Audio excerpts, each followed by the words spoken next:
اور کچھ پیغامات پڑھوں گا آقا جی کے، تاکہ آپ کو سلسلے کی نسبت کا پتہ چلے اور آپ سلسلے کے معاملے میں مضبوط ہو جائیں، تاکہ آپ کا تعلق رسول اللہ سے مضبوط ہو جائے۔ اور نبی کریم فرماتے ہیں جو مجھ پہ جھوٹ بولے وہ اپنی جگہ جہنم میں بنائے۔ یہ بسم اللہ بعد میں پڑھوں گا، یہ آقا جی کے الفاظ ہوں گے، میرے نہیں ہوں گے۔ بسم اللہ الرحمن الرحیم، بسم اللہ الرحمن الرحیم، بسم اللہ الرحمن الرحیم۔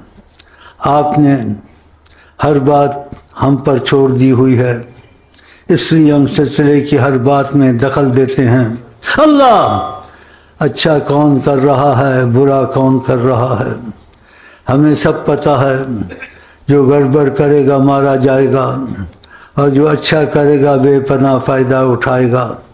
اس بارے میں زیادہ نہ سوچا کریں اور نہ پریشان ہوا کریں۔ ہم یہ سب کچھ سنبھالے ہوئے ہیں، ہمیں پتہ ہے کس سے کب اور کیا ڈیوٹی لینی ہے۔ انشاءاللہ یہ سلسلہ اور اس کے کام ابھی بڑی بلندی پر جانے ہیں۔ نبی کریم نے فرمایا جو پر جھوٹ بولے اپنی جگہ جہنم بنائے۔ یہ ان کی کلام تھا، آپ تک پہنچا دیا۔